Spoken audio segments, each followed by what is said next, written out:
So hello, folks that have joined us. We will be beginning here in a few minutes, but in the meantime, if you see that your name is, if you need to make any changes on the way your name is listed in the participant or the panelist panel, please go ahead and you're able to make those edits yourself by just hovering over your name and clicking on more. You can do a little rename if you need to do any of that.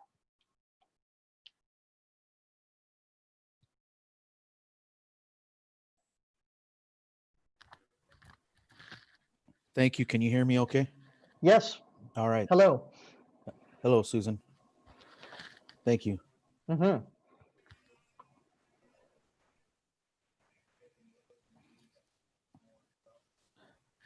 And Erica, nice that you were able to come in to us on your own link. Thank you. Glad we got the correct link to you.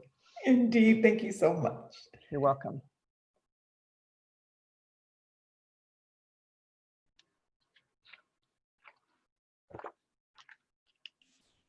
Good afternoon, it's Julia Brim Edwards. I don't know if I did something wrong, but I did not come in with my password. Do I need to go back out? I think you are okay. No, you are where you need to be. I believe we probably just promoted you, but you're in the right place. So, Okay. so you can just stay right where you are. Thank you.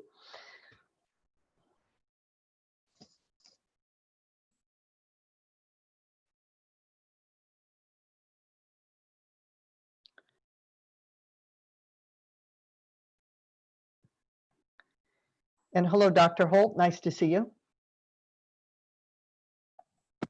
Hey, how are you? Good. If it's okay with you, I'll just do quick individual sound checks with the ESC members as they come in. Perfect. All right, great. So let me take a peek here. See who we have. We've already checked with Mr. Camarillo. Megan. And Julie Bryn. Mr. Holmes, Marlon Holmes, could we do a quick sound check with you, please? Can you hear me? Yes, we can. Thank you very much. Okay.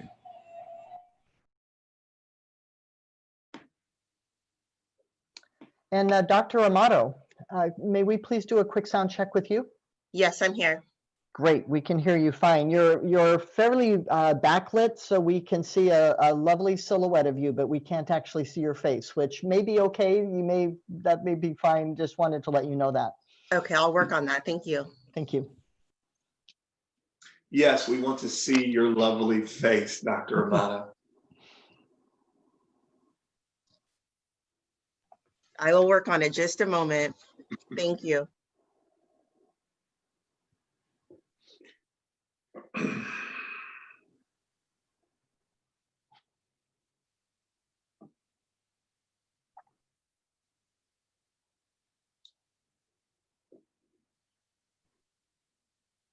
And Brendan, I don't think we've done a sound check with you yet. May we just check and be sure that we're able to hear you? You're muted. Let's unmute you. There you go. Try again. Oh, whew, thanks. I was getting real nervous. I've had a lot of technical difficulties. The ODOT servers are completely down. So we're doing some ingenuity here. Brendan Finn here. Can you read me, Susan? Yes, absolutely. Thank you very much, Brendan. Okay. Good to hear. Good to hear.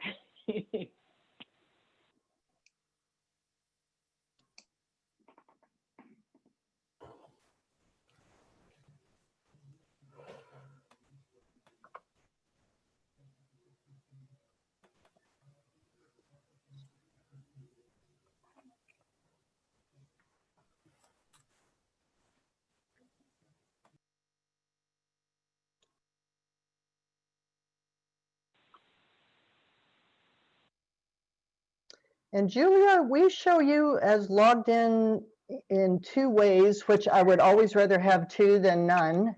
But could we just make sure? There you go. Okay, it looks like you're unmuted. Yeah, so I unmuted.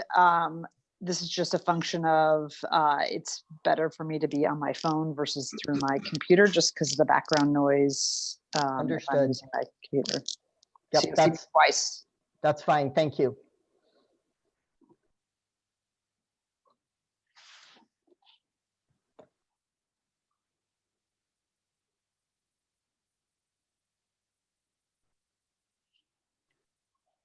So Dr. Holt, I'm just keeping an eye on folks as they come in, and we'll just check them off our list and then be sure that we're able to do a sound check. Excellent. Thank you. Mhm.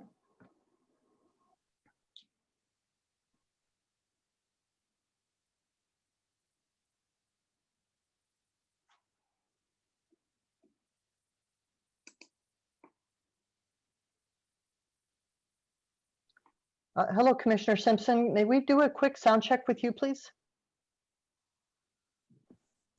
Microphone check, 1 2 1 2. Very good. You sound strong and loud. Thank you.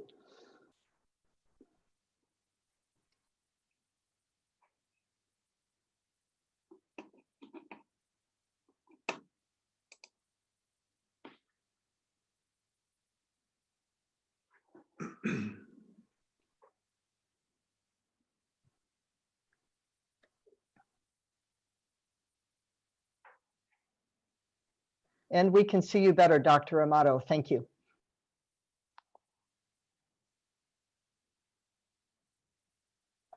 There we go.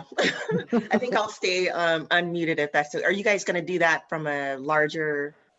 Yes, Oh, okay. we can take care of that for you so that you don't have to mess with it. But people Okay, all right. can mute and unmute themselves, but we'll just go ahead and mute you and then be sure to unmute when you're ready.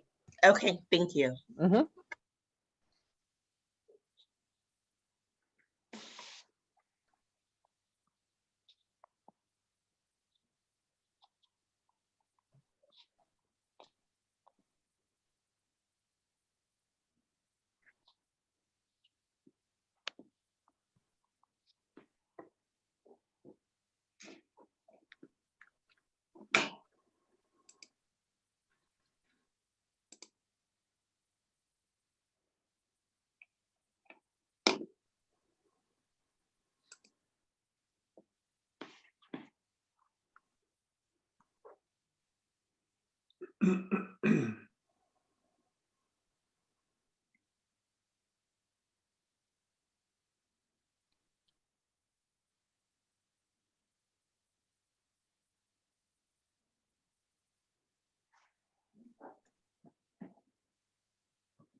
And Dr. Holt, I know you can keep an eye on this too, but it looks like we are still waiting on a few people here, maybe 7 to 9 folks. So just wanted you to be aware of that.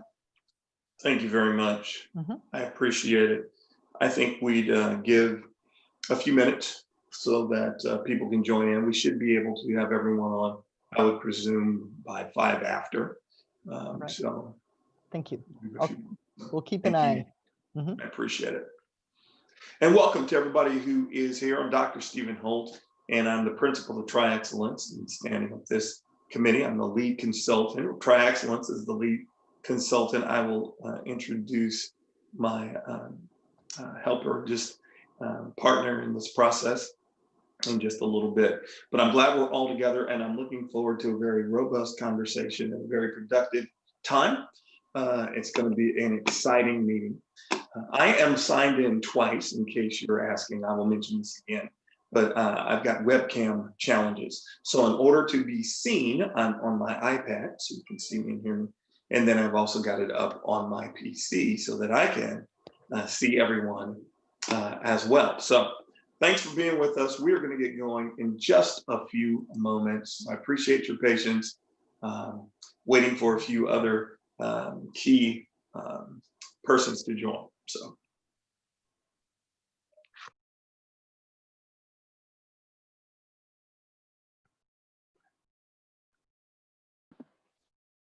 I just got a text from Lynn Peterson saying she can't get in. Well, let's see if we can get some help. Dr. Holt, we will resend. You said that was Lynn Peterson, President Peterson. President Peterson. So we'll resend that link, Ray, if you're able to do that. And then we'll, if that doesn't work, then we will see if we can reach out and have Ray reach them. And hi, this is Margie from Metro. I'm happy to call President Peterson as well and walk her through it. If so I might try to reach out to her too. That would be great. Thank you.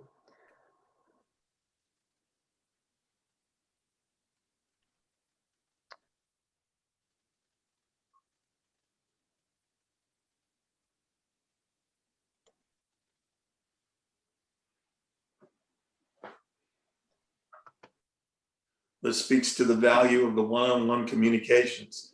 That way everybody has at least my cell phone. They can text me and let me know. As we know, technology is great when it works. Indeed. Susan, I've also received a text from facilitator Christine Moses in Yes. regards to her link.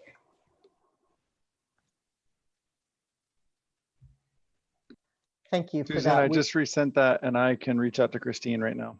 Thank you very much. Thank you so much. Mhm. I'm just double checking who of the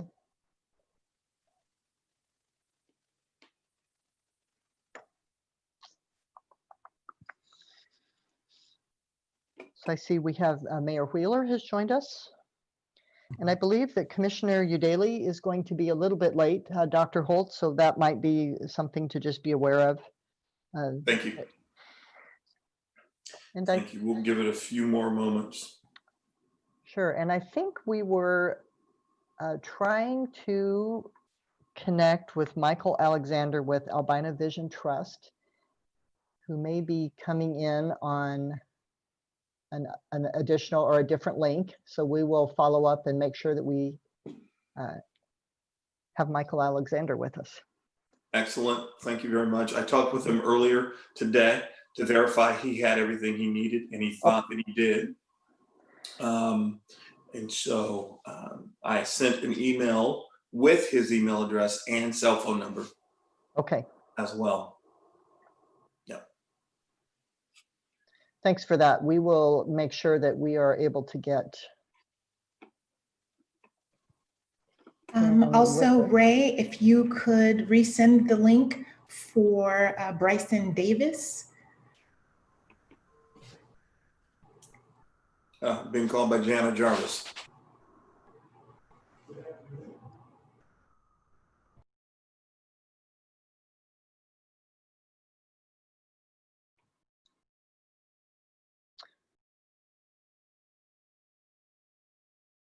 We'll stand by. We may be resending Ray Jana Jarvis's link. Will do, Susan. Okay, 1 second, Jana. If we could resend to Jana Jarvis as well. And Dr. Holt, Susan, it's Brendan Finn. Please also resend to Leah Horner from the governor's office. Will do. And Ray, if you need me to take any of these, let me know. Jana, we're on it. We're getting it sent to you.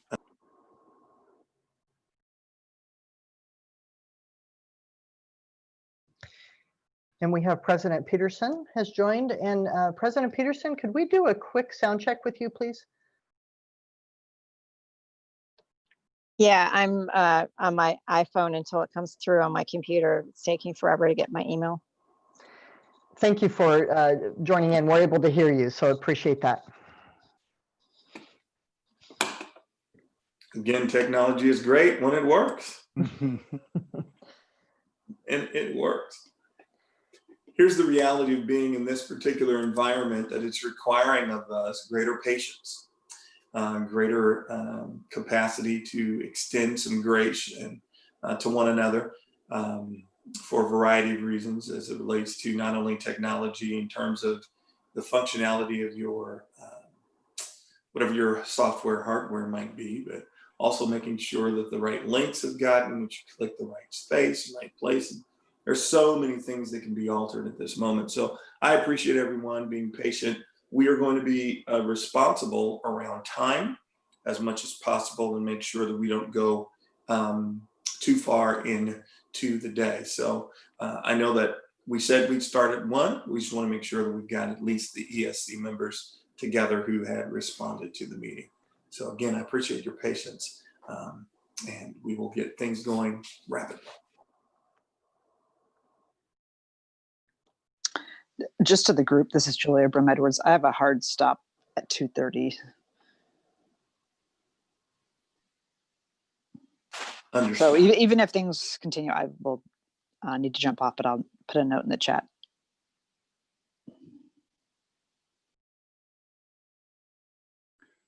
And Susan, Dr. Holt, I resent those invites in a couple of different ways to Jana, Leah, and Bryson.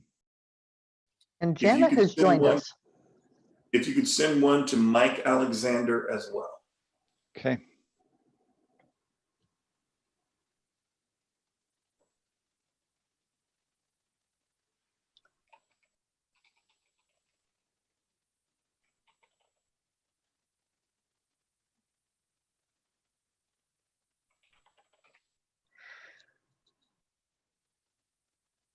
So I am still looking for Leah Horner, who I know we resent a link to and would expect that she would be joining us shortly. And then Commissioner Pedersen, who I believe we have an alternate for. And Mr. Nate McCoy, still awaiting, and Mr. Doug Kelsey and Mr. Bryson Davis are who I'm looking for. Nate is believe- here. I see Nate. Yes, thank you. This Just- is Bryson. Bryson. Oh, hello. Susan, I believe Chris Fick is joining us from the Commissioner's office. Thank you. That is correct. Thanks for catching that. As soon as I said that, I thought, I believe there is an alternate there. So thank you. So we're getting pretty close, Dr. Holt, for having almost everyone here. Excellent, excellent. Good afternoon again, everyone. We're gonna give it another minute or so while we continue to work on the technical difficulties. And I think we'll still be able to hit our timeline pretty sufficiently. So thanks for your patience. I appreciate it.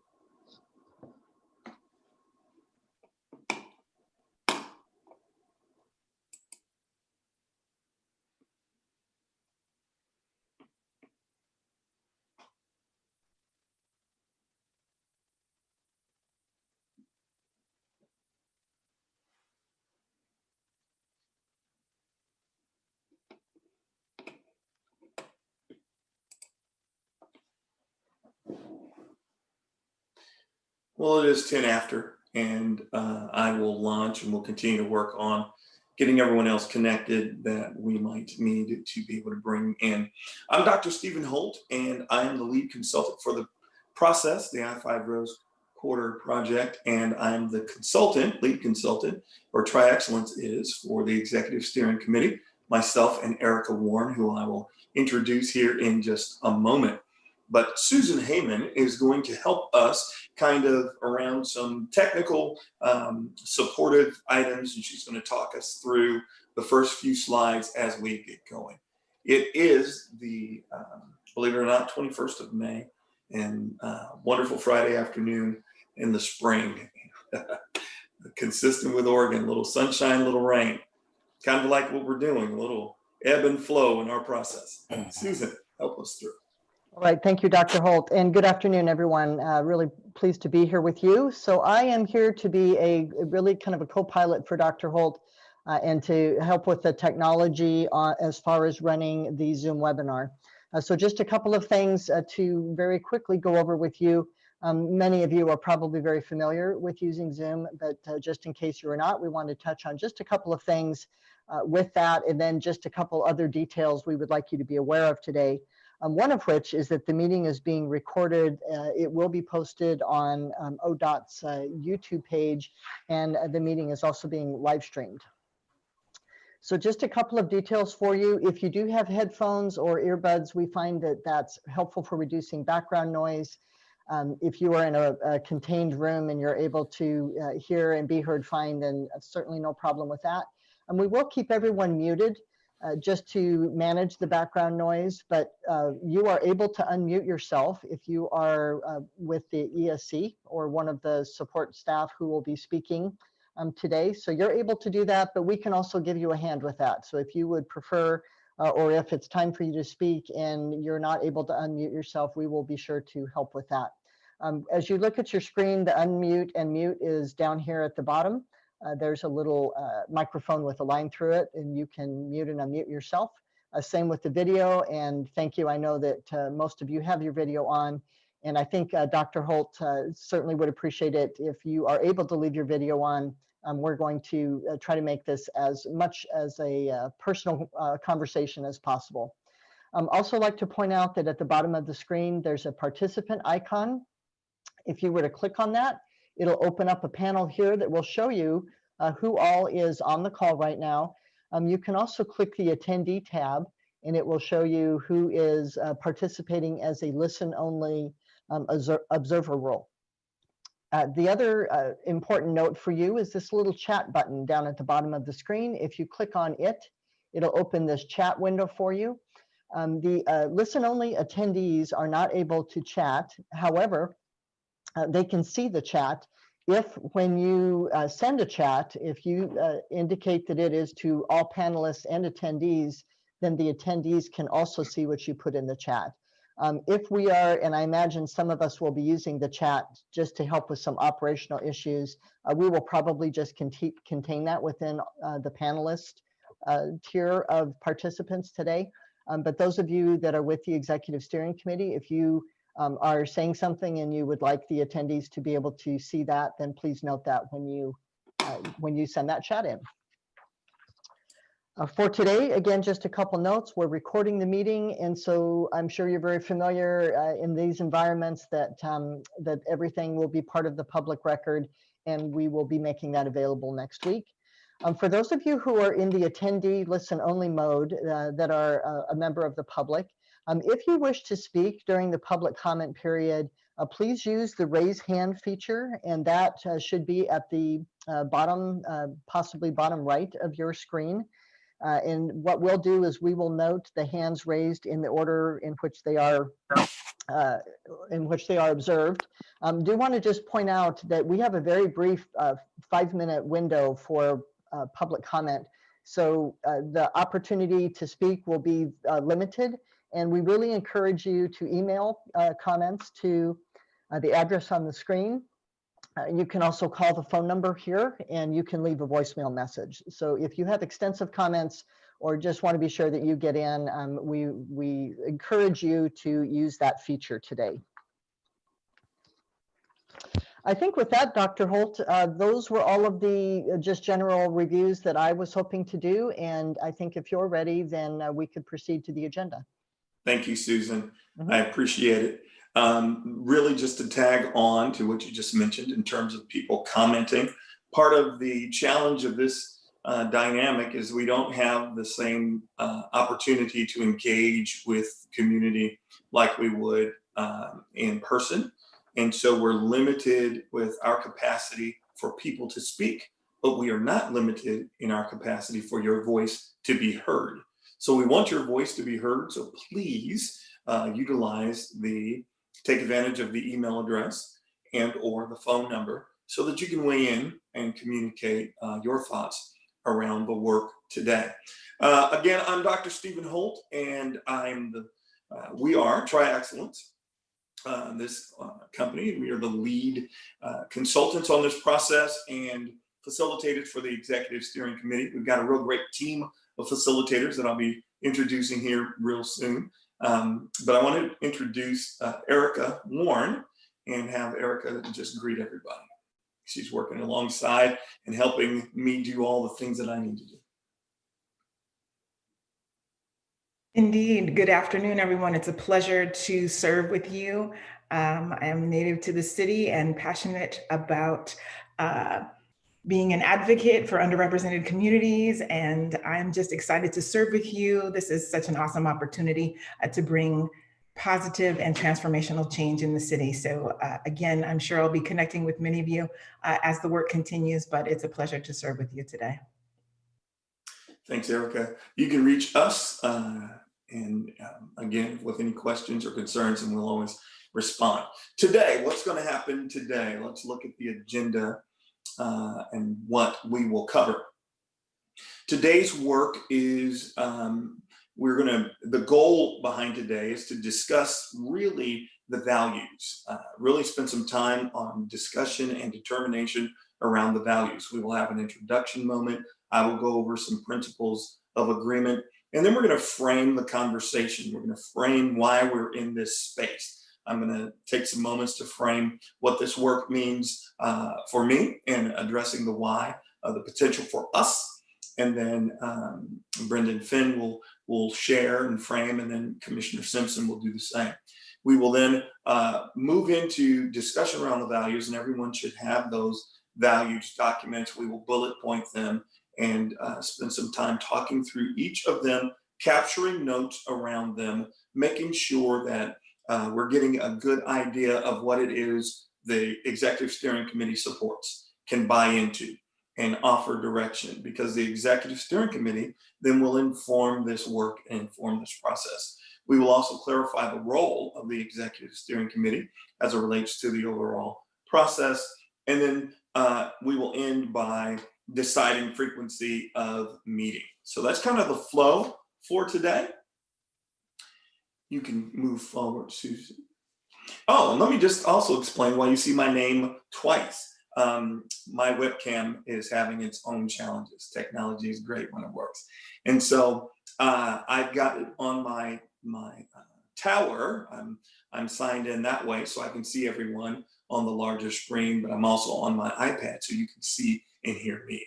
So that's why, if you're wondering, why is he in twice? That's why I'm in twice. At this point, we're going to move to introductions.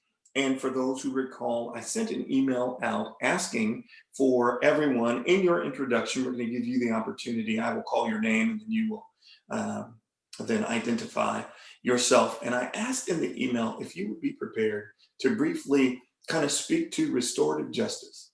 What does that mean to you? And so we are going to get rolling with who is on the Executive Steering Committee. And I will begin with, I already introduced myself. I will now introduce our chair, the chair of the Executive Steering Committee and vice chair of the Oregon Transportation Commission, Mr. Orlando Simpson. Thanks for the intro, Dr. Holt. Yeah, as he had indicated, Orlando Simpson, I'm with the OTC Vice Chair or Oregon Transportation Commission. For those of you who are not used to the acronyms that will probably get thrown around a lot throughout this process, so I would urge folks to make sure that they do spell out the entire reference to what it is they're referring to, because we get tied up in using acronyms a lot in this work, and I just want to make sure people understand what they mean. So yeah, I'm again, for those of you who don't know me, small business owner here locally, 4th generation Portlander. Super excited about this work. Very happy to play this role in convening all of these stakeholders and participants in this process. Obviously, in my mind and my heart, I feel like this is a super big opportunity for us, not only for our city and our community, but for our country, as gentrification and income disparities and social matters and climate change are affecting all communities across this country and across the world. And I feel like there's a great opportunity for us to be the Kickstarter, the catalyst for our country and really adopting sustainable change for our future. And I'm really just adamant about us figuring out how we can put aside our difference of opinions, our difference of perspective, our own personal motivations, and work in a concerted fashion to ensure that our future generations actually can have something to leverage and build upon to actually try to salvage whatever we can for humanity in the 21st century and beyond. So I don't want to chew up too much of the clock because I know there's a lot of people here, and I definitely want to hear from others. But I'm highly motivated and charged to work alongside everybody and work in a positive, productive effort to achieve a true, honest, sustainable ecosystem off of this project, and hopefully it could be a catalyst to something greater. So thanks for everybody for being here. Thank you, Chair Simpson. Appreciate that. Albina Vision Trust, Mr. Alexander.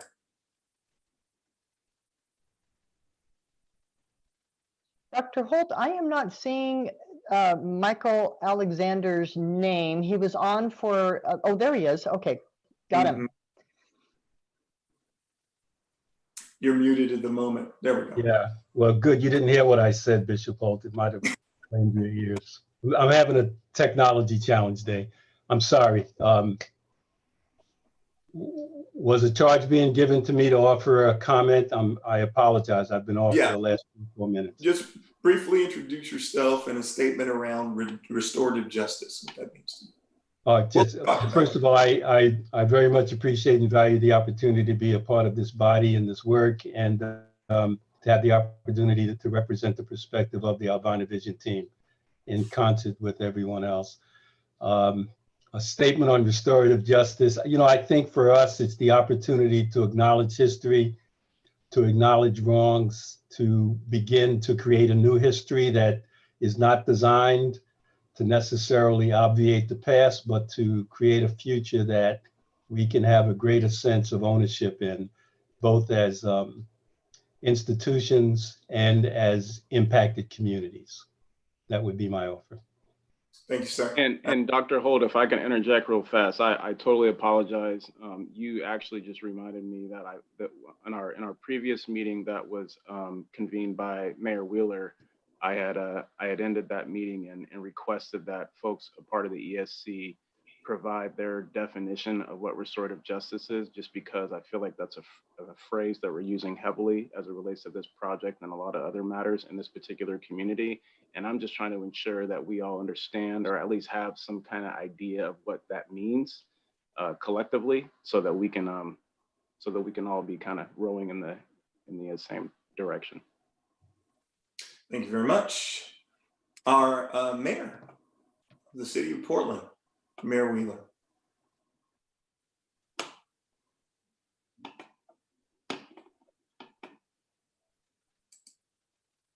Did we lose the mayor? The mayor was literally just here, Dr. Holt, and he disappeared. He was. I was looking right at it. Yes, so I can take a note, and if you wish to proceed, and I don't believe that Commissioner Udaley is on yet, so I would perhaps skip down to Leah Horner. Yes, Governor's Office. Leah Horner. Hi, sorry about that. Thank you for having me. My name is Leah Horner, and I am Governor Brown's Jobs and Economy Policy Advisor, as well as Regional Solutions Director. And I am also an interim transportation policy advisor. So I very much appreciate being here. I have worked in the transportation world a few years ago at ODOT. So I appreciate coming back to this conversation. I feel like I'm playing a little bit of catch up. This is my first meeting, but I very much appreciate everything I've heard so far. Well, thank you. I don't know if you wanted to make any statement at all regarding restorative justice, at least what it means to you. Let me give you that opportunity. Oh, thank you. I appreciate that. I think for me, I think restorative justice is an opportunity to both reflect and learn and move forward. And so I think it's kind of a collaboration of all types of different things that may be uncomfortable that lead us to a path that really creates a more equitable outcome. Thank you very much. I appreciate that. I think our mayor has returned, if I'm correct. So, yeah, I just found out one more weakness of technology, and that is you actually have to make sure that the battery remains fully charged. One too many Zoom meetings today. Ted Wheeler, Mayor, City of Portland. It is always humbling and a privilege to serve, and I appreciate being part of this group. Restorative justice, from my perspective, it's engaging those who've been harmed through past actions, finding solutions that promote the repair of that harm. And to me, restorative justice has an element of both reconciliation and building relationships between both those who are harmed as well as those who caused the harm. And so there's an important part of healing as well as trust building. Thank you, Mr. Mayor. Appreciate that. Labor, Oregon Building Trades. Robert. Hello, Dr. Holt. Thank you for inviting me to participate on this panel and giving labor a voice. My name is Robert Camarillo. I'm the Executive Secretary of the Oregon State Building and Construction Trades Council. We're an umbrella organization. We represent tens of thousands of women and men in the industry throughout the state. My role is to give the unions a unified voice at the table, and that's what I hope to do in this capacity. Restorative justice to me, I think, means rebuilding that trust and confidence in the community, and replacing that pipeline to jails and prisons with a pipeline to opportunities where folks can earn a livable wage and take care of their families and provide all the things that all of us have the opportunity to do on this panel. So to me, that's what I see as restorative justice, especially in those communities, in those Black and brown communities. I appreciate that. Thank you. Thank you. President Peterson, President of Metro. Good afternoon. Welcome. Everybody. I just sat outside and now somebody's, of course, jackhammering. I think the question is interesting in the context of a icebreaker. But to me, defining something for me as restorative justice and Lynn Peterson, Metro Council President, it's less important as from other folks, especially when we are the government. And I don't think it's up to us to define restorative justice in this case. I think it is up to us to listen and take the issues that come up in terms of all that's been said about healing, about restoring trust. What is it going to take to be able to do that? And what are the very outcomes that we want in the end? And I think that's why I'm so excited about this, is defining the outcomes for not this project, but this area in general is more important than just constructing a project. Building big shit is easy. Building big shit that actually helps community and restores is better. So I would just say we need to listen for what that means and include that into the project rather than me defining what it is on behalf of others. I appreciate that. Thank you, President Peterson.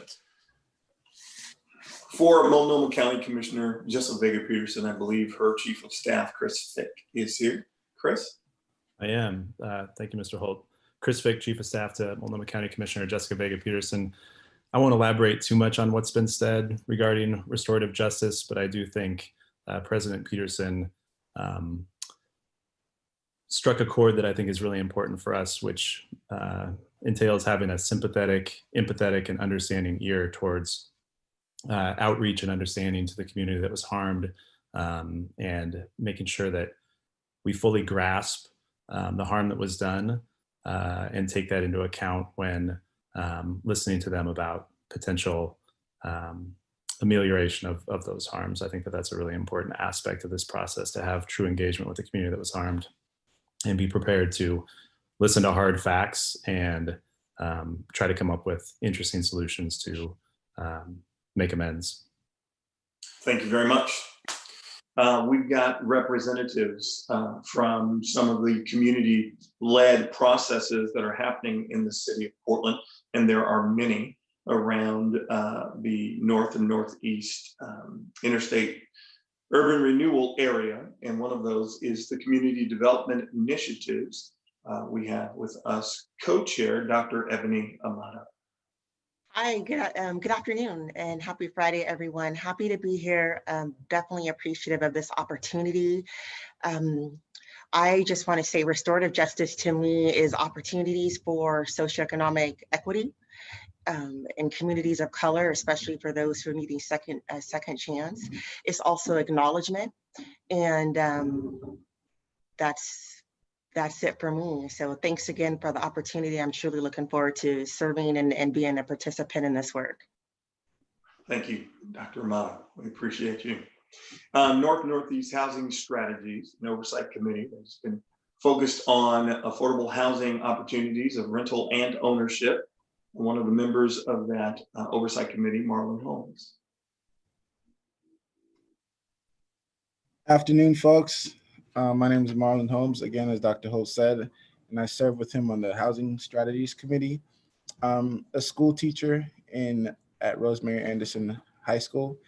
And for me, restorative justice is basically calling on the community to address ills or wrongs that have been committed against said community, and with the perpetrators addressing how those ills and wrongs have affected that community. Thank you, Marlon. Appreciate that. National Association of Minority Contractors, Nate McCoy, Executive Director. Thank you. I want to thank everybody else for this opportunity. As Dr. Holt said, my name is Nate McCoy. I am the Executive Director of the Oregon chapter of the National Association of Minority Contractors. I also like to put out there a Portland native, I would say third, fourth generation as well. So I've seen a lot of the transformation of our city and our state. I would say for me, I think this is a great question to tee off the group. For me, it's very similar to equity, and some of the comments already explained. It's a lot about, my grandma used to say, those closest to the problem are closest to the solution. And I feel like at times restorative justice is really trying to aim its eye at really targeting, being intentional around those who have been harmed in the community. And I want to actually take it even quickly deeper. I think it really comes down to the harm that's been done around this project in other areas through gentrification, displacement, eminent domain, and as Dr. Amato said, economic development and the lack thereof advancement for people of color. And, you know, don't have to give you a history lesson because the I-5 building bulldozed through a very central community that no longer is really there. So I think these efforts from government and everybody on this call will hopefully lead towards economic advancement for people of color in a real way. So thank you for my time and look forward to rolling up our sleeves with you all. Thank you very much. We will now go to the Oregon Department of Transportation, Brendan Finn, Director of Urban Mobility Office. Yes, thank you, Dr. Holt. The Urban Mobility Office is just recently established, and it's to signal a new way of doing business by the Oregon Department of Transportation. That's why we're here today. This office oversees the Rose Quarter project. So again, on behalf of the agency, really want to thank everyone for being here. For me, as it relates to this project, restorative justice means putting in reverse the 1950s approach to public works projects, where the decisions were made behind closed doors, made without the impacted communities, to the detriment of those communities, without benefit to those communities. We're here today and throughout this process to make these decisions on a public works project with the historically impacted community, to build community and to benefit that community. And we're going to do that in the light of day. So let the sun shine. Thank you. Thank you, Brendan. Well stated. Appreciate it. Brendan did that without swearing like me. Oregon Trucking Association President, Jana Jarvis. Thank you. I appreciate the opportunity to be part of this group. I will confess to all of you that I come at this from a little different perspective. And from the restorative justice perspective, I would remind everyone on this committee that this section of freeway that we're talking about addressing impacts more than just the city that it runs through. This is the 19th worst bottleneck in the nation. And the ability to move goods from Canada to Mexico it's important to be able to get through that section of freeway. So if we can find a way to improve the congestion problem that we have there and meet the community's needs, that would be an ideal goal in my mind. Thank you very much. Appreciate that. Julia Brim Edwards, the Portland Public Schools board member.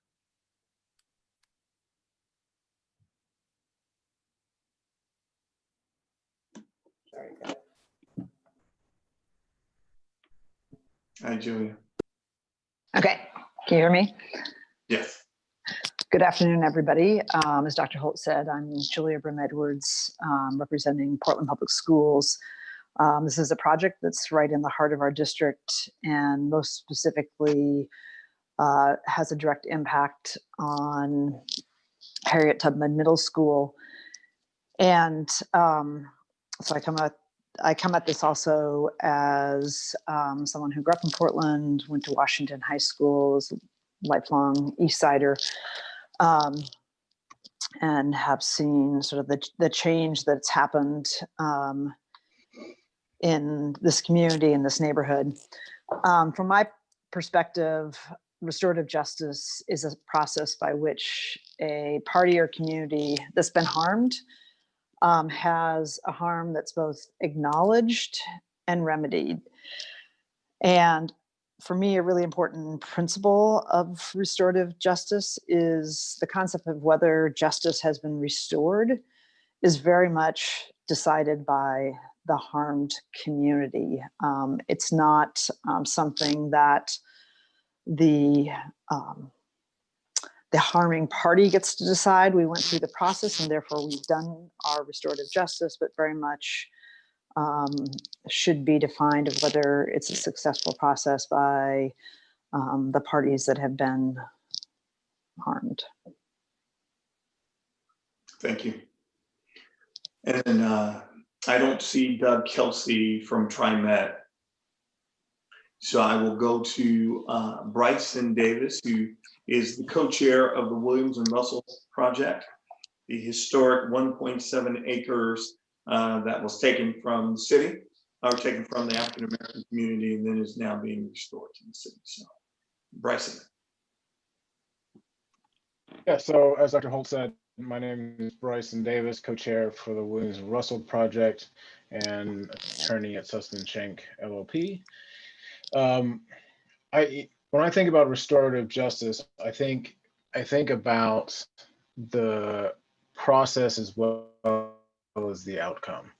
The outcome is clearly to address harm that has been done, but I think a key component of how you get to that outcome is the process of involving the community in a way where the people making the decisions can thoroughly understand what sorts of things will address that harm and what sorts of things will allow the project, whatever project you're doing, to make a positive impact for that community, and having that voice, that community voice at the table to help make those decisions and control that process.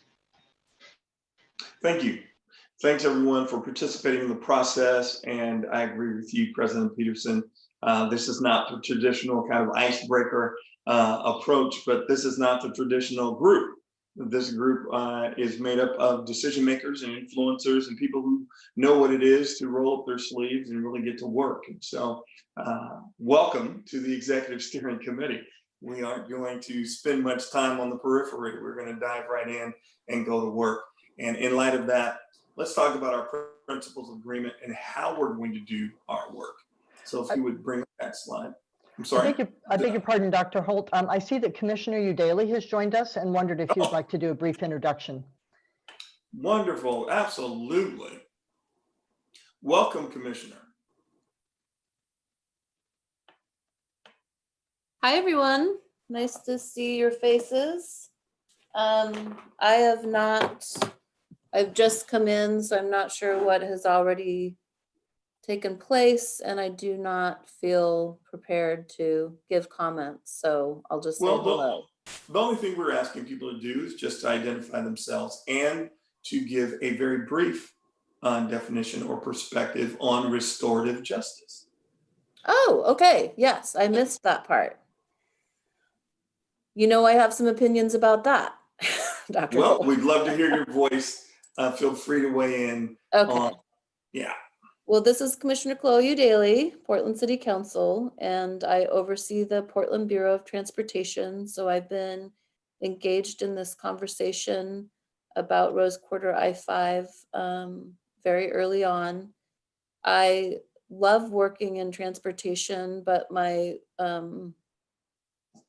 first passion is really around housing. And so I bring a lot of those perspectives to this conversation. I'm very committed to restorative justice. I've actually helped stand up a social equity grant program through the cannabis office using cannabis tax dollars to fund that initiative. I've had to fight for that every year because although restorative justice was one of the 4 buckets identified in the tax measure, the city has not prioritized that work. And I'm very thankful to have Commissioner Hardesty as an ally in this conversation, which has helped me finally get about $500,000 of ongoing funds for that program. My very simple opinion on restorative justice in a nutshell is that the people who did the harm don't get to set the terms. It's the people who were impacted that have to lead this conversation. And I've been very committed to standing with community during this conversation, because I've said this before, even if Rose Quarter I-5 was the top priority for the city, the perfect project, guaranteed to come in under budget and on time, desperately needed, we cannot do this work without addressing past harm and delivering real remedy to Portland's African American community. Thank I'm going to leave it at that. Thank you, Commissioner. I appreciate it. Thank you. Thanks everyone who participated in our process. I think this is a great way of introducing how we are going to do this work. And so the principles of agreement, you can bring up the next slide, speak to our approach. Now, there are 2 things I will say, since we're in this Zoom environment, that makes it a little unique. One of the things we do, if we were in a environment where we could sit around, touch, and see one another, is we would have name tents in front of us, not merely to be familiar with one another, but for a sense of functionality. Because point number 2, so number 1 would be we'd have the name tents, but we don't. But then secondly, I would use those name tents so that when someone had something to say, which I'm sure many of us will, is you would take that name tent and stand it on the side and wait until I could acknowledge you before you would engage. That way we're not over speaking one another. That way we're not bumping into one another. In this environment, since we don't have that, I would ask that you use the raise the hand function. And Susan went over earlier. So then when you've got something you want to say or something that you want to express, we can raise that hand. We've got some people who are behind the scenes watching everything to make sure that we can capture those who want to engage. So real quickly, our principles of agreement, or how we will do business, is merely this. Number 1, your voice matters, which means we want to hear from you. You have space, you have place. It's significant that you contribute. And that means 2 things for me: that you are present and that you are engaged and involved. And it also means that if, as we're talking through something, if I haven't heard from you, I'll call on you.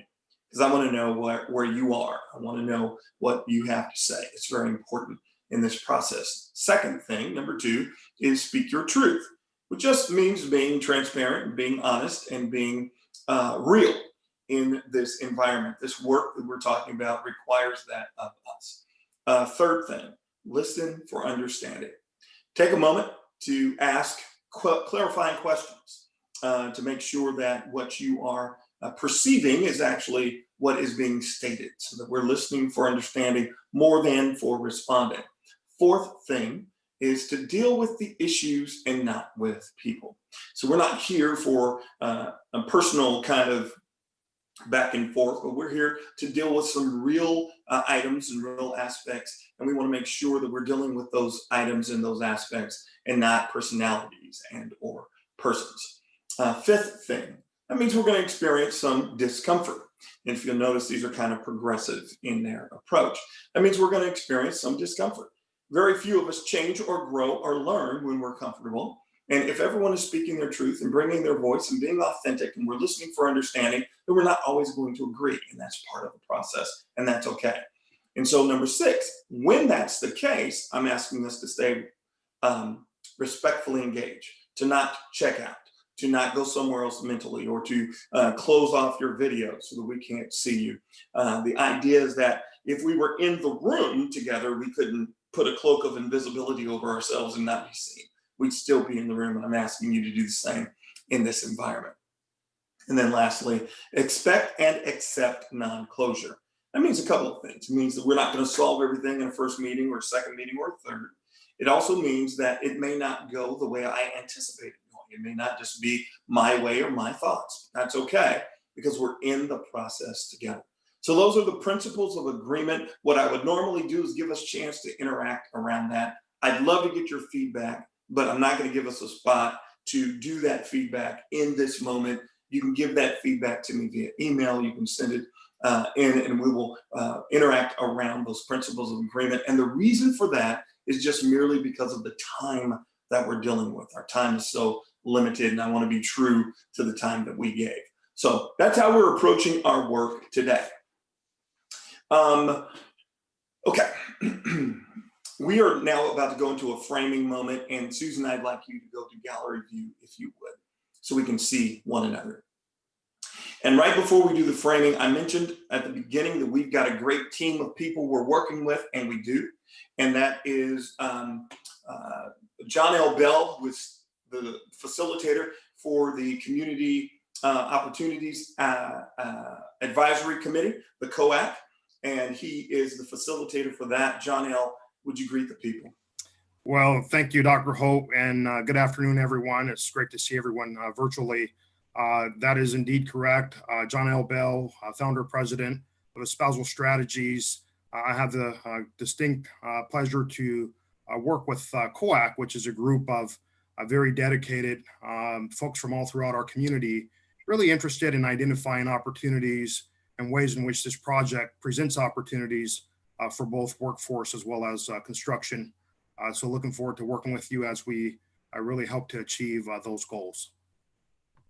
Thanks, John L. And then also in the team is Christine Moses. And Christine is the lead for the Community Action or Community Advisory Committee. Christine. Thank you so much. It's an honor to be here today. Yes, I lead and facilitate the Community Advisory Committee.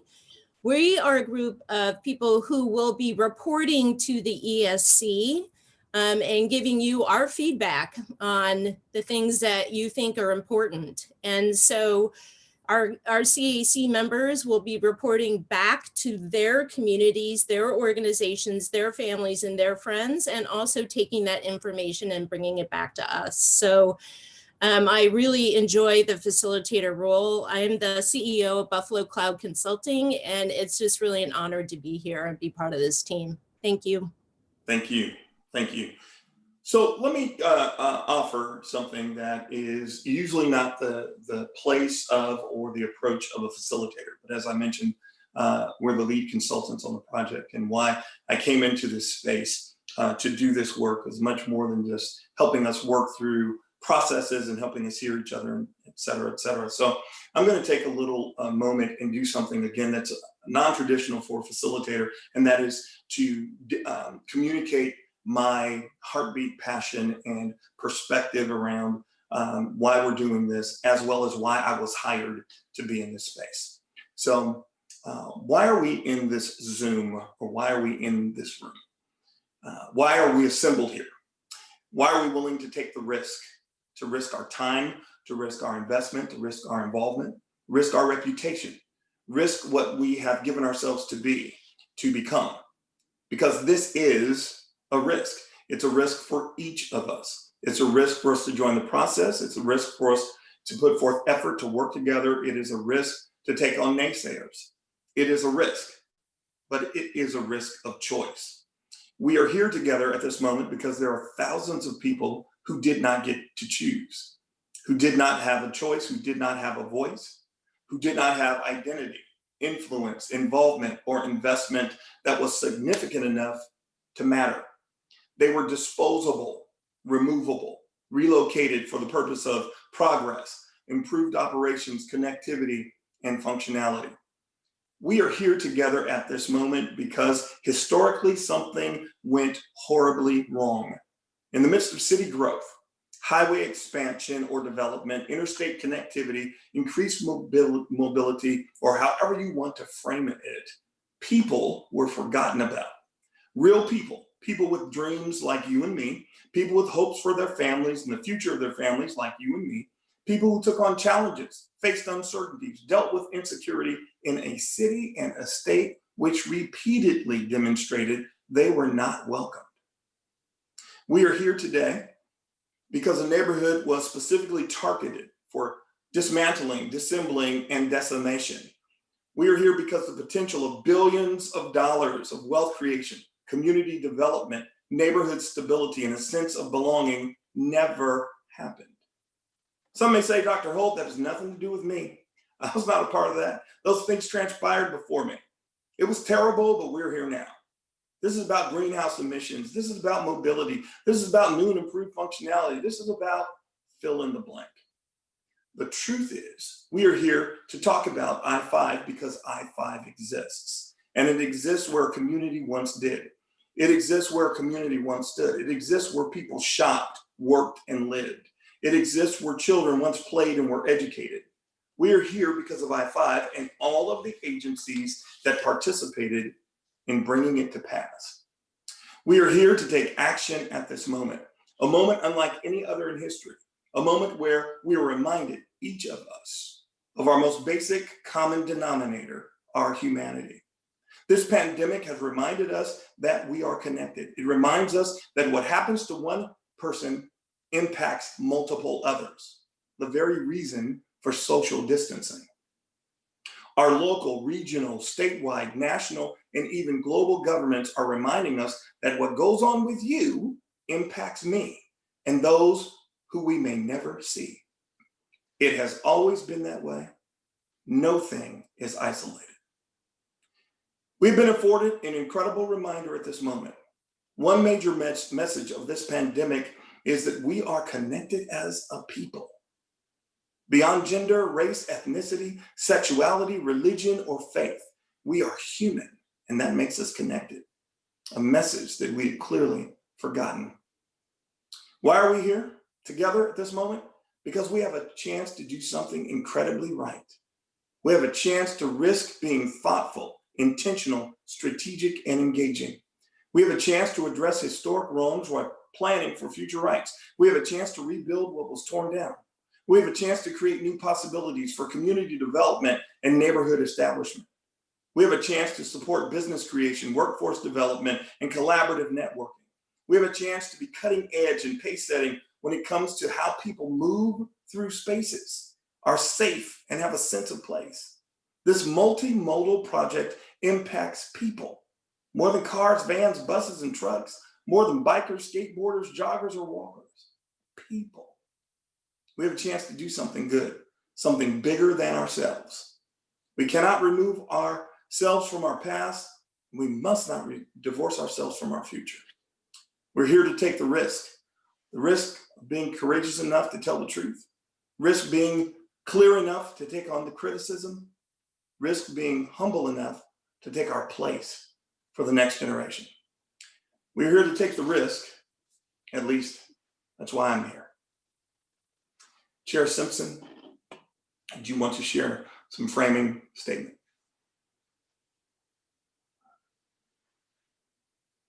Well, you just interrupted me. I was gonna get some popcorn because you were on fire right there. But I mean, aside from that, I think there's an opportunity for us not to just keep ourselves boxed into a silo, as a lot of silos have gotten us here to this place today. Over the past year, talking about this project and with other people and folks even on this call today, and even folks who are not even tied to this conversation at all, it's led me to believe that there's a bigger dialogue that I think we should not shortfall ourselves on. And that bigger dialogue has more to do with not just this particular area within the Northeast community, but I-5 from Rose Quarter to the Columbia River has had an impact all up and down that corridor. And so we shouldn't limit ourselves and our conversations and our thinking and our future and our investments around just one particular area just because it's an area that has funds allocated to it. We should always be inspired to think bigger and broader about what other things we could be doing that provides value to the community. And this conversation of caps and strengthening caps and building upon caps and connecting community is something I think we could be looking at broadly around our entire region. But I think obviously that's a very long-term aspiration. I do believe, since there are conversations on the table right now related to the I-5 bridge replacement and this particular project kind of running in some way, shape, or form in parallels, it provides an opportunity for us to talk about how do we see the entire corridor from this particular section all the way to the bridge as a viable opportunity for us to pursue multimodal options, active transportation options, green space options, housing options. There's a multitude of things we could be thinking of as opposed to bickering over the minutia. And I would much rather us as a people come together and think bigger and broader about what it is we want for our future. And as I talked about in the beginning, this isn't about any of us on this call. And I think once people can accept that, I think they can be driven and motivated by a different zeal, and that zeal should be our next generation. And so when we start thinking about how we're going to plan for the next generation, while encompassing, environmental concerns, social issues, as well as economic opportunities through a green lens, I see it as a viable option for us to really be considering caps in a different way as we look at our infrastructure for the 21st century. And caps can solve so many different issues.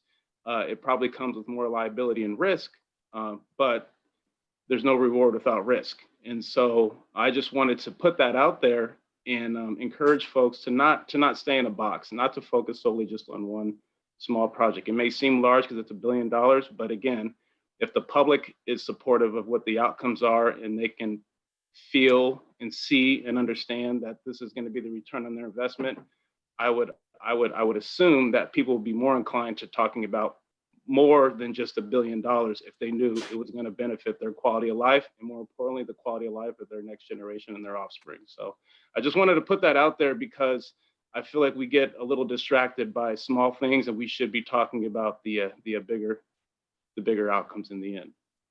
So thank you, Doctor. Thank you, sir. Brendan, Finn, if you'd weigh in terms of framing our work. Sure. Thank you, Chair Simpson, Dr. Holt.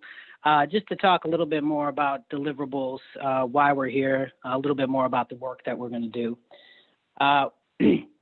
Just so all the executive steering committee members know where we're heading, we want to make sure that we codify some of our agreements in a letter of agreement about where we're heading, what we're each going to bring to this effort. It goes beyond just a transportation project, as we've all articulated. So the entities that have requested that are here, we appreciate that. We've been working with the city, Metro, the county, Portland Public Schools, and Vine Division Trust on creating that document. So we have kind of a draft out there now. We wanted the discussion today to influence what goes in that document. That's why Dr. Hope will walk us through this values discussion, and that will influence heavily where we go with the letter of agreement that we will all hopefully sign on to and get concurrence on before our next meeting is what we're hoping for. So I wanted to really articulate that deliverable to the group and also to some of the executive steering committees members that's a new piece too. We've been working on that with some of our other partners who have requested that. We think obviously good idea. So we will be forwarding that draft around to folks in between our meetings, but I just wanted to let people know about that deliverable, and again, that will be influenced by our discussion today. So with that, Dr. Holt, I'll go back to you so we can start that discussion and get more people involved. Excellent. Thank you very much. Susan, we can go back to a shared screen and look at the values. Hopefully everyone has had a chance to look at the values document. What was sent to you was an extremely rough draft. It was to identify several bullet points that were recurrent themes, things that were identified through various discussions with individuals as well as with groups, and where you saw names or references to individuals. For some, it was capturing their thought, not intended to be direct quote. It was also reference the person who shared the information and not necessarily was responsible for creating it. And that document has only been shared among the executive steering committee. Everyone has not seen it, and everyone will not see it until all of the values are decided upon. So what we're hoping to do is to talk through each of these today and identify and or determine, are all of these the values that you would subscribe to? Is there something missing? Is there something that shouldn't be there? And then to get some further understanding around any content that you would add that isn't in what you already have. So is there something missing? Is there something that should be removed? And or is there any language you would add to what you already have seen? We have some people capturing notes behind the scenes so that we can then come back and make sure that we're hearing everyone. We're not trying to wordsmith.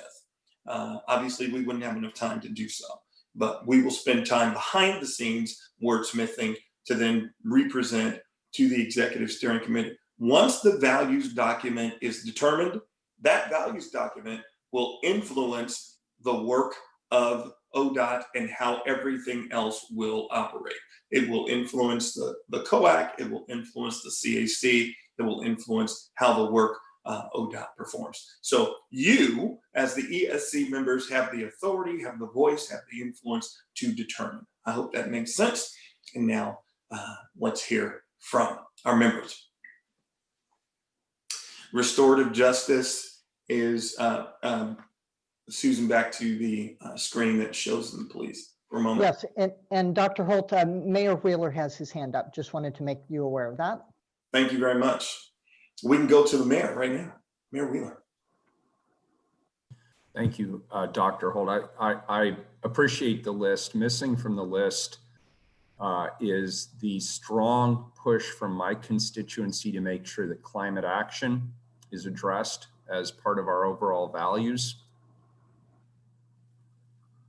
And that obviously goes with the mobility focus, including opportunities for more active transportation, transit connections,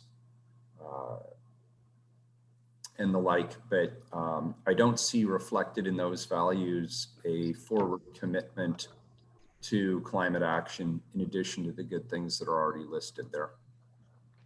Thank you. Mayor, while you're on, you agree with everything is that there's something that should be added?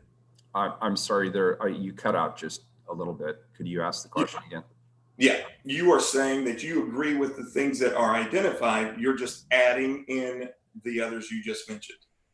Affirmative. Thank you, sir. Thank you. Appreciate it. Dr. Holt, I'm just, what was the intent around the last bullet point in terms of improved public health for the albino community? I'm trying to understand, based on what the mayor has just suggested that we add to this and put forth as relates to climate. I'm just wondering, was that the intent of that last bullet point, or where is I just need clarity there, please. Excellent question, and I'm going to defer to our President Peterson, who can speak into that. I think she gave a very detailed, and everyone should have seen it. Hopefully she's still there. Kind of outline building around it. President Peterson, would you like to respond? Yeah, it included both Mayor Wheeler's issue around climate change from the standpoint that this corridor is one of the #1 corridors for asthma in our children and our adults both, and also that COVID-19 has showed us that we have underlying health issues in the Black and Brown communities that we need to address, and a lot of that is the design of their community. And the planning of any of our projects should point back to public health as one of the main issues. So while it doesn't say specifically climate change, GHG emissions was part of my thinking. I like that. Appreciate it. Thank you. Commissioner Udaly, I see a message in the chat. I saw that message, and I just want to chime in. Sorry, I think it was something related to she was requesting language pertaining to equity, equity explicitly included, which is not the same as restorative justice. I'm going to push a little bit on that one because I feel like, to be honest, equity has lost its value. And I think restorative justice actually is a little bit more explicit in terms of what the outcome is we're trying to achieve with equity. I feel like it's, and this is just me speaking, it doesn't really reflect a specific outcome you're trying to achieve other than to gesture that everybody's going to be treated fairly. And so I like the term, I think it's great, but at the end of the day, I would just want to deliberate that and get other folks' opinions on whether or not if we should be replacing a term like restorative justice with equity. Well, if I could weigh in on my own comment, I'd appreciate Absolutely. that. Yep. Thanks for the feedback. I'm not remotely suggesting we replace restorative justice with equity. I'm saying they're two different things. And coming back from the congestion pricing tour that I went on last year, prompted me to establish the pricing options for equitable mobility that will inform any congestion pricing that the city of Portland implements. So restorative justice is about delivering remedy for past harm. Equity is broader in developing a more equitable transportation system, it's equitable hiring projects, it's equitable engagement throughout this process. And I understand, I guess, the maybe skepticism about the term. I am frankly tired of hearing the word equity with no concrete actions to back it up. But I am someone who is very committed to the principle of equity and ensuring that that is woven into all of my policy making, and that it is something that is front and center, not tacked on at the end. So So Commissioner, could I ask you, I'm sorry to interrupt you, but can Go I ahead. ask, Are you saying specifically related to mobility and equity mobility focus? Is that where you're saying you think it should be? I'm saying the general principle should be woven throughout every Absolutely. piece of this. Absolutely. Agreed. Thank you. Yeah. I appreciate that. And then my other comment was just supporting the mayor's comments about there needing to be something explicit about sustainability. This is frankly one of my biggest challenges with this project, and the pushback we're getting from the public is that it's not going to deliver meaningful benefit in the short term, and it's not going to be a solution to congestion and carbon emissions in the long term. So I think that has to be, that's an important part of this conversation. I appreciate that. So what I'm going to do in the interest of time and to make sure that I'm capturing voices, we've got the values in front. You have the background information for each of the values. What I'd like is for each ESC member, if there is I'm just going to go through our list pretty rapidly.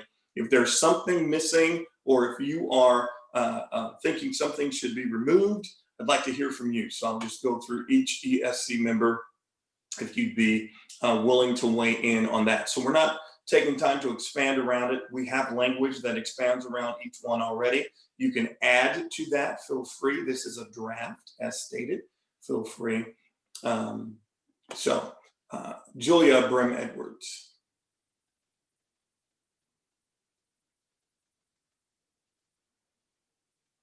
Sorry. Can you circle back with me? Can you circle back with me? I'm just trying to pull up the document. Absolutely. In front of me on a different screen. No worries. Bryson Davis.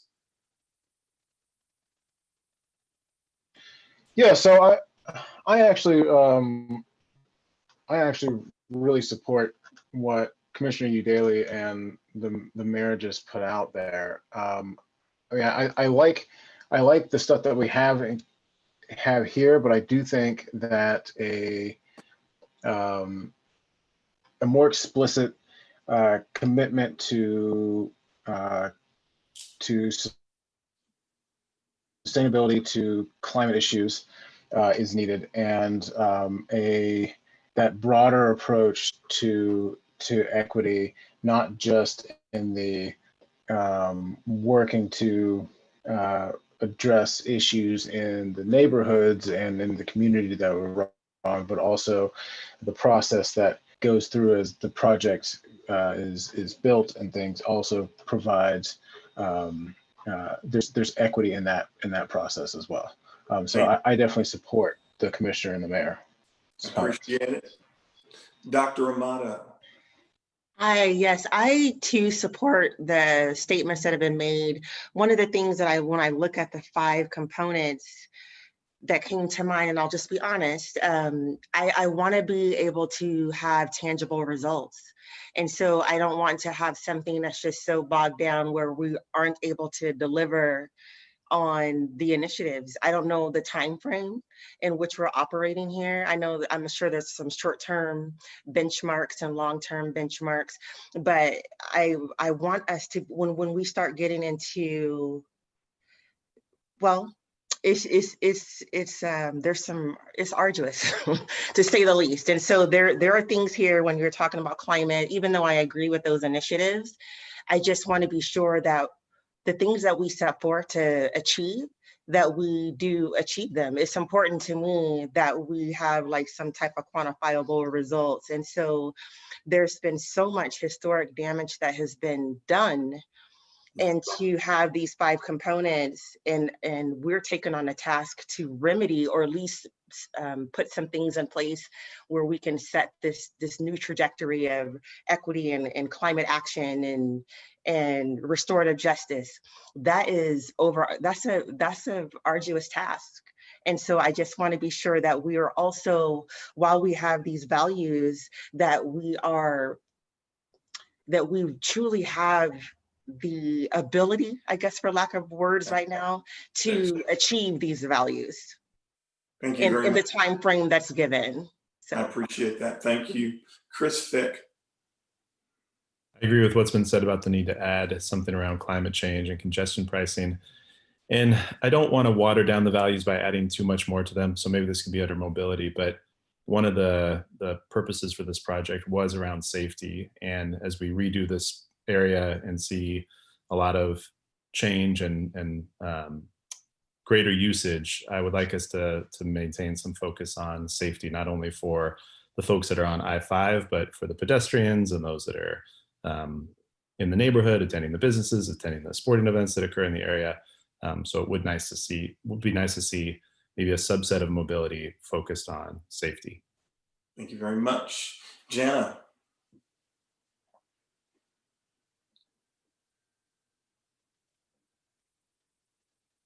My apologies, I was not unmuted. I think that mobility focused is obviously the reason I'm sitting here at the table, because we were engaged in the discussion on House Bill 2017 and were pretty instrumental in that discussion a few years ago. And I stated it as a value right at the very beginning. I recognize that the freeway impacted a community in Portland, and I'm not dismissing that at all, but I don't think it's right for us to dismiss the value of that stretch of freeway to the rest of the state. My members increased their taxes over 53% in order to be able to get some increased efficiencies in that section of freeway. And that's a pretty significant number. And so I think when you talk about mobility focused, that's pretty generic for me. I don't know what that means. I'm hoping, and I think one of the goals would be to improve the flow of traffic through that region.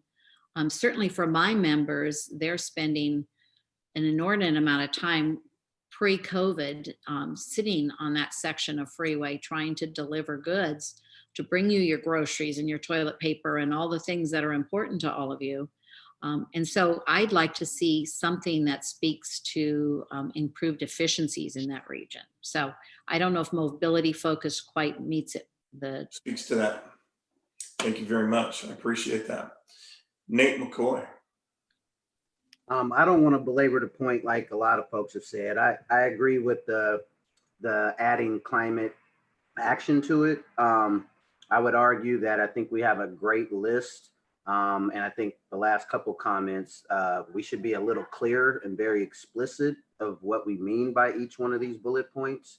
That'd be my only extra suggestion, so that as public becomes more aware of these values, that people don't, think we're shooting for the stars, like Dr. Amato said. Like, there's very realistic things that we can achieve versus longer term things. And I think if we can have a short term, midterm, kind of long term kind of bucket for each one of those categories, it only behooves us so that we don't get the calls from communities saying that we didn't do our jobs. Absolutely. And that's where you weigh in to help clarify and to help articulate specifically. And that's what I'd say to you, Jana. That's where you help to clarify what is meant by mobility focused. And as you read the value, again, rough draft, as you read what is there and be able to help tweak and speak to, that's why we're not trying to wordsmith today, but that's where you give us the feedback. And so if we could capture that via email, that would be excellent and tremendous. So thank you very much. Your voice matters. Marlon. I have nothing to add right now to the values document, just taking in what folks are saying and reflecting on all of it right now. Thank you. President Peterson. Thank you. To go through the issues that have been raised, I think that we should add racial equity in with restorative justice. I think it speaks to the totality of what we're trying to get at. In terms of climate change, I think it should be spelled out as its own thing. It's fine if it's also associated with public health. That just makes it stronger. But more specifically on the mobility focus, I don't know what that means either, and I'm a transportation person. I mean, I know what the word mobility means. I know what focused means. I don't know what the two combined mean. And so I'm going to give you some words that mean more to me and have more specific outcomes to them. The predictability of I-5 is important to those who are users of I-5. That doesn't mean that we make it free flow, right? But it means that the predictability is better than it is today right now because, and that's the second word, safety, because we do have small collisions. They're not fatals, but they are collisions. It means the predictability of that flow of the corridor is very poor. So the third word, besides predictability, safety, would be accessibility. And it would be a multimodal overlay to all of that. So it's multimodal safety, predictability, and accessibility. And we can measure all three of those. And that's really, really important to being able to know whether we met that both on I-5 as well on the surface streets. So that's what I would add to that. Thank you, President. I appreciate it. One last thing. Yeah. As we talk about our solutions to these, it's going to be important for us to be very specific about what is measurable, as was brought up, and I really appreciate. And I'm sorry, I wish we could meet face to face. It would help so much more with name tags. Jana Jarvis, is that? Thank you.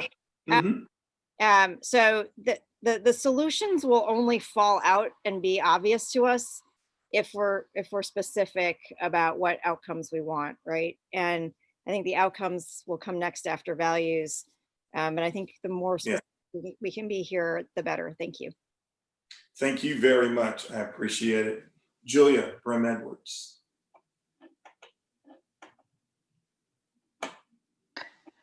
Yeah, the value that I was focusing on was the improved public health. And I'd like to see a little bit more definition around what that means.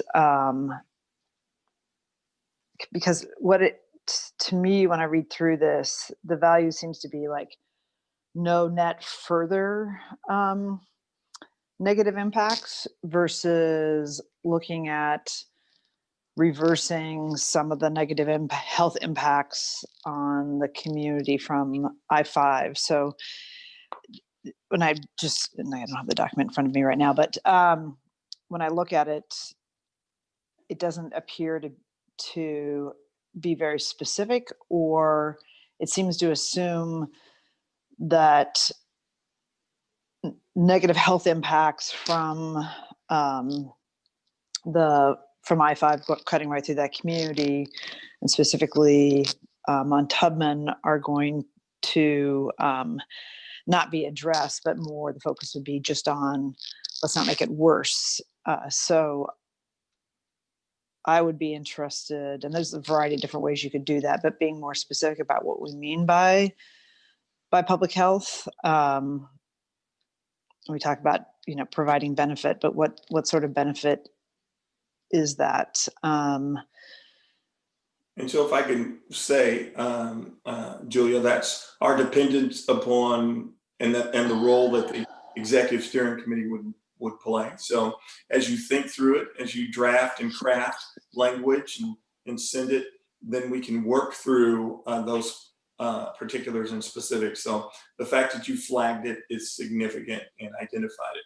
So we can clarify each of those. Yeah. And I agree with lots of the comments that have been made before, just because I would want to just in the role that I have, focus in on that particular value.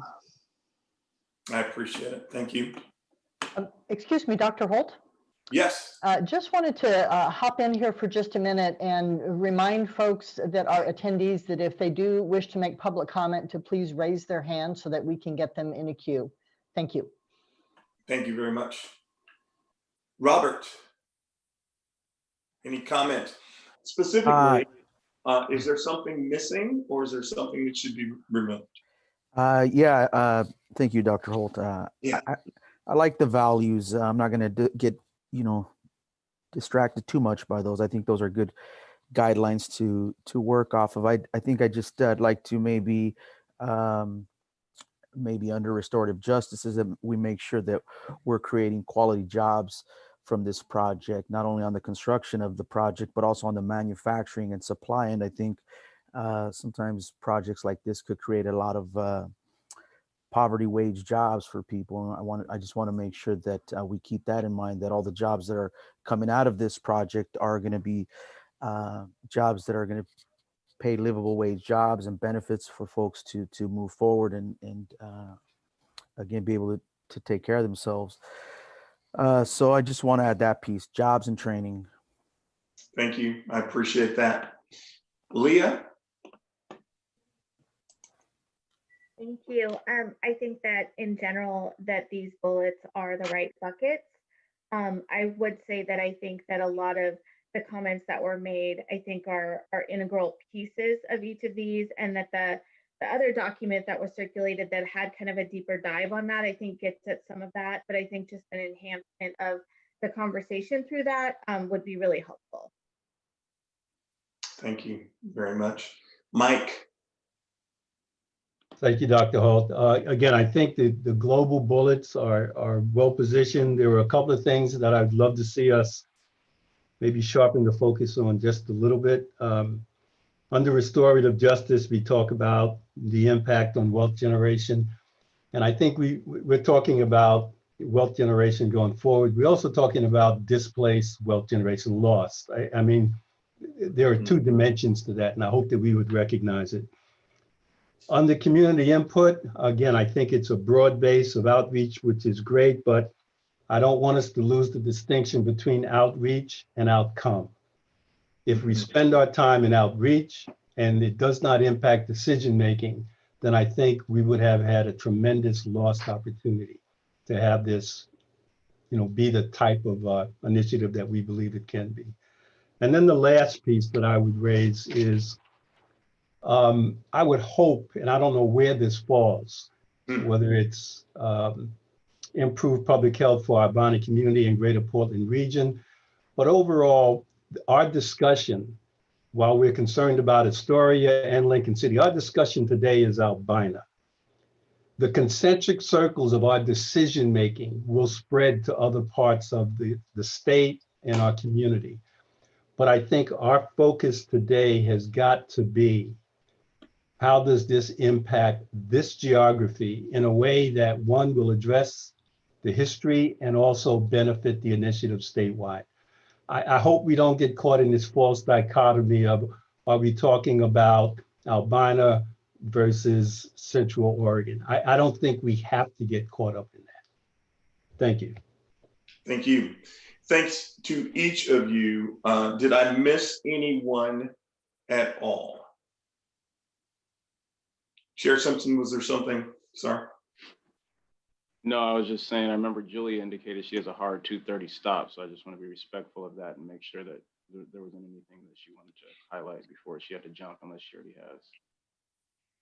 Yeah, she, I think, got a chance to share. And if the truth of the matter is, as we depart from this moment, you will think and reflect, and other things will come to your mind. Please feel free to share it. What we will take from this, so we will capture the notes. We'll begin to try to organize the thoughts, and then you will see some documentation coming forward to interact around before anything is ultimately settled. But you, as the executive steering committee, will settle the values, and these values that you settle will then influence this process and influence this project.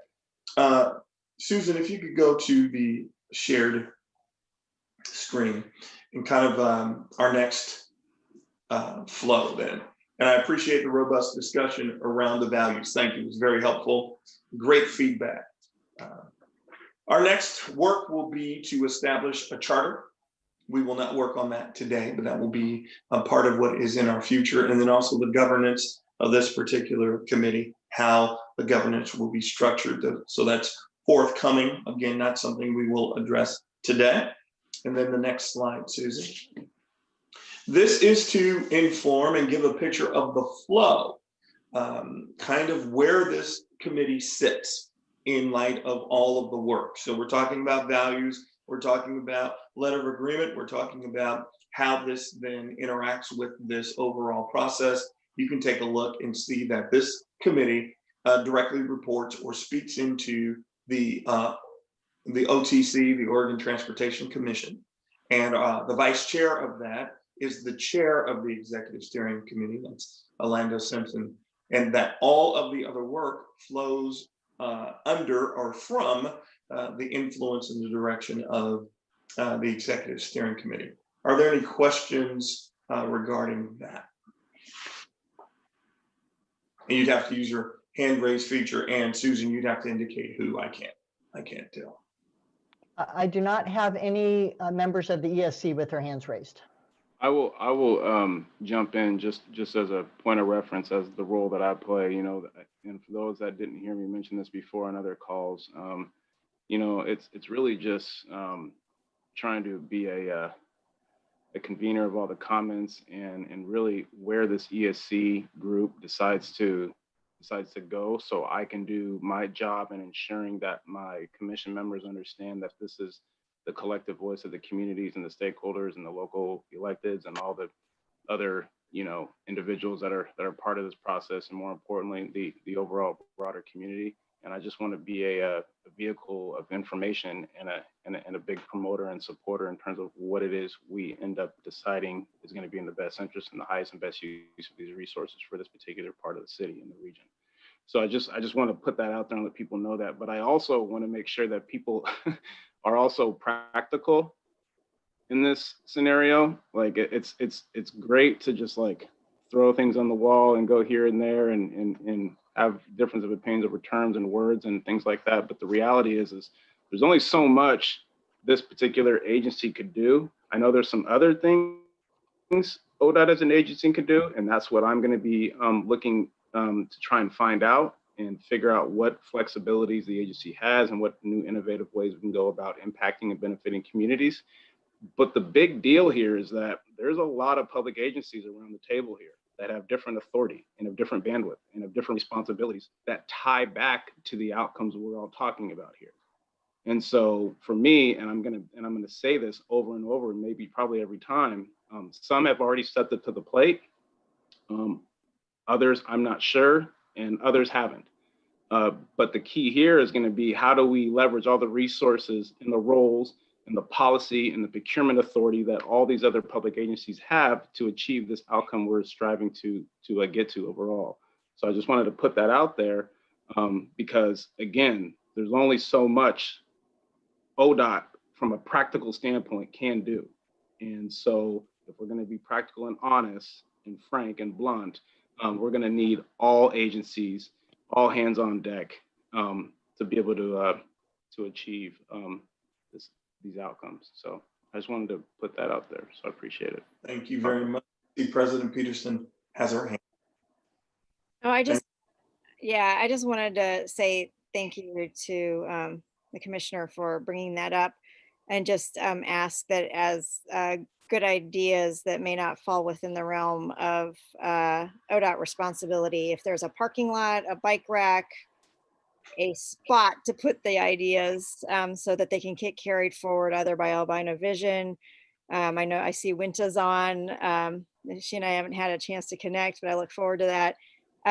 Michael, right, we need a place to keep those ideas and keep them moving forward and keep them alive, even if they are not an ODOT responsibility, because you do have a lot of folks at the table who do have responsibility for moving forward, such as Metro, the city of Portland, who can help with all that. So I just don't want to lose those ideas as they come up, whether they're within authority, they might be within the responsibility.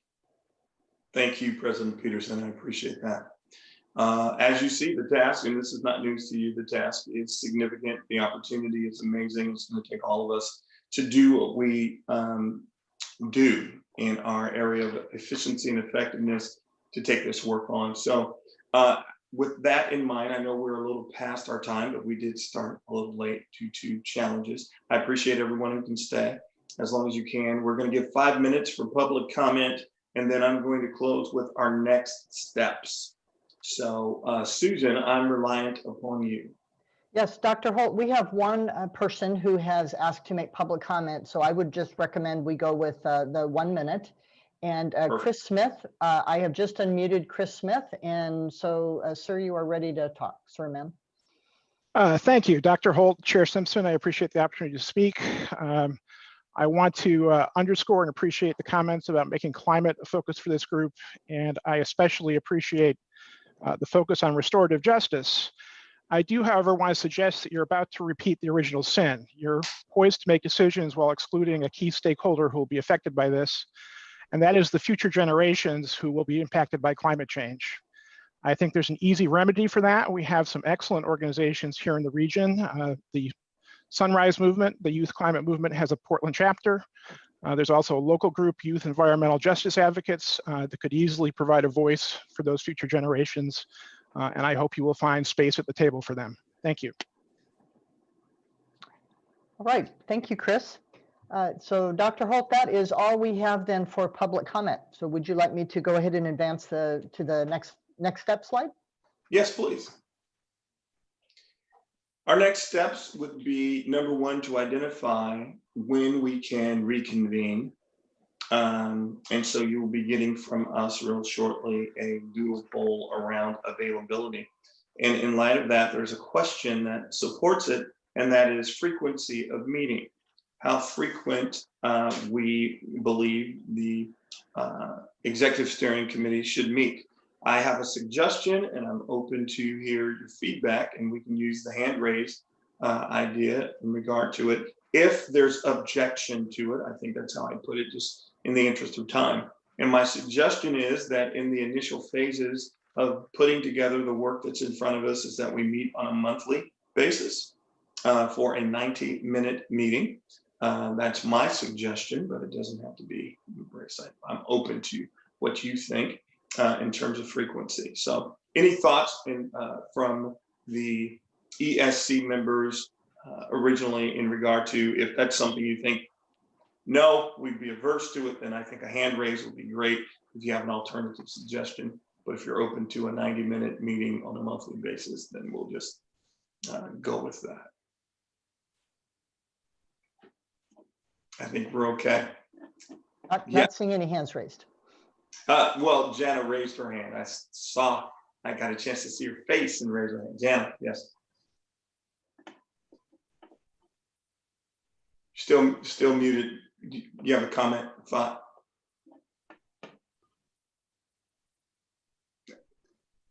Sorry, I missed you. There we go. Can you hear me now?